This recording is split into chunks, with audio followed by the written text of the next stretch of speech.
साथियों नमस्कार। आप सभी का बहुत बहुत स्वागत है कृष्णा सार्थक एकेडमी में। साथियों आज है 18 जनवरी 2025 यानी कि 18 जनवरी 2025 से करंट अफेयर के जितने भी महत्वपूर्ण प्रश्न बन सकते हैं उन सभी को देखेंगे। स्टार्ट करते हैं वीडियो को। पहला प्रश्न है साथियों, हाल ही में 77वां सेना दिवस कब मनाया गया है। साथियों ये 15 जनवरी को 77वां सेना दिवस मनाया गया है, इस बात को आप याद रखेंगे। दूसरा प्रश्न है, हाल ही में भारत और किस देश ने 2026 को द्विपक्षीय वर्ष के रूप में मनाने की घोषणा की है। साथियों बहुत महत्वपूर्ण प्रश्न है ये। स्पेन के द्वारा और भारत के द्वारा 2026 को द्विपक्षीय वर्ष के रूप में मनाने की घोषणा की गई है। देखते हैं अगला सवाल। अगला प्रश्न है, हाल ही में कौन सी सरकार इमरजेंसी के दौरान जेल गए लोगों को पेंशन देगी। बहुत महत्वपूर्ण प्रश्न। ये ओडिशा सरकार ये इमरजेंसी के दौरान जेल गए लोगों को पेंशन देगी, ये बात आपको याद रखनी है।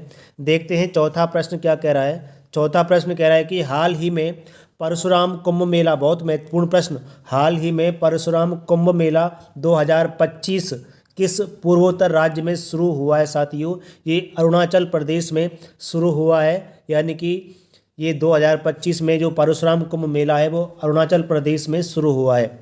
देखते हैं पांचवा प्रश्न है, हाल ही में किसे विमानन महानिदेशालय का प्रमुख नियुक्त किया गया है। यानी कि हाल ही में किसे नागर विमानन महानिदेशालय का प्रमुख नियुक्त किया गया है। ये फैज़ अहमद किदवई को नियुक्त किया गया है, इस बात को आप याद रखेंगे। देखते हैं छठवां प्रश्न है, हाल ही में किस राज्य में 10वां अजंता वेरुल अंतर्राष्ट्रीय फिल्म महोत्सव शुरू हुआ है। साथियों ये महाराष्ट्र राज्य में हुआ है, इस बात को भी आप याद रखेंगे। देखते हैं सातवां प्रश्न कह रहा है, हाल ही में किस देश ने दुनिया का सबसे शक्तिशाली हाइड्रोजन ट्रेन इंजन बनाया है। बहुत महत्वपूर्ण प्रश्न है, यानी कि हाल ही में किस देश ने दुनिया का सबसे शक्तिशाली हाइड्रोजन ट्रेन इंजन बनाया है। साथियों ये भारत के द्वारा बनाया गया है, इस बात को आप याद रखेंगे। आठवां प्रश्न देखते हैं। आठवां प्रश्न है, हाल ही में मवेशियों का उत्सव कानुमा कहाँ मनाया गया है। ये साथियों तेलंगाना राज्य में मनाया गया, इस बात को आप याद रखेंगे।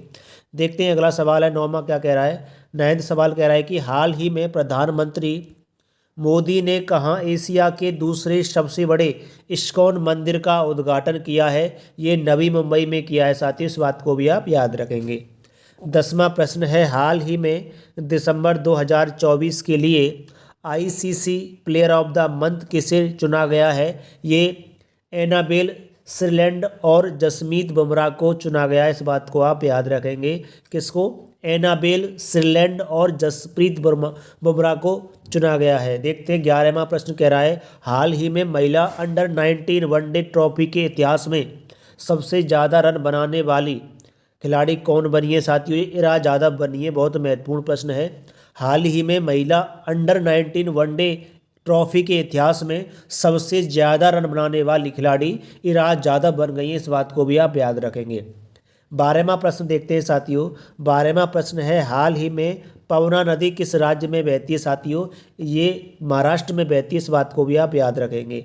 देखते हैं 13वां प्रश्न, हाल ही में कौन सी पहली निजी कंपनी बनी है जिसके पास उपग्रहों का अपना समूह है। साथियों ये पिक्सल कंपनी बनी है। कौन सी? पिक्सल कंपनी बन गई है, इस बात को आप याद रखेंगे। देखते हैं 14वां प्रश्न क्या कह रहा है। 14वां प्रश्न कह रहा है कि हाल ही में गान नगाई 2025 उत्सव का आयोजन किस राज्य में किया जा रहा है। साथियों ये मणिपुर राज्य में किया जा रहा है, इस बात को भी आप याद रखेंगे। देखते हैं 15वां सवाल क्या कह रहा है। 15वां सवाल कह रहा है कि हाल ही में L&T ने भारतीय नौसेना के लिए कौन सा बहुउद्देशीय पोत लॉन्च किया है। साथियों ये INS उत्कर्ष लॉन्च किया गया है, इस बात को आप याद रखेंगे। साथियों 18 जनवरी 2025 से करंट अफेयर्स के जितने भी महत्वपूर्ण प्रश्न बन सकते थे मैंने उन सभी प्रश्नों की चर्चा की है। यदि आपको यह वीडियो पसंद आई है तो आप इस चैनल को कृष्णा सार्थक एकेडमी को सब्सक्राइब कर लीजिए और मैं डेली आपके लिए इसी प्रकार करंट अफेयर्स के जो आपकी परीक्षा में आने लायक प्रश्न हैं उन सभी प्रश्नों को लेके आता हूं साथियों। फिर मिलता हूं अगली वीडियो में इसी प्रकार के प्रश्नों के साथ में। तब तक के लिए मस्त रहिए, स्वस्थ रहिए, व्यस्त रहिए और अपनी पढ़ाई को लगातार करते रहिए साथियों। तब तक के लिए धन्यवाद।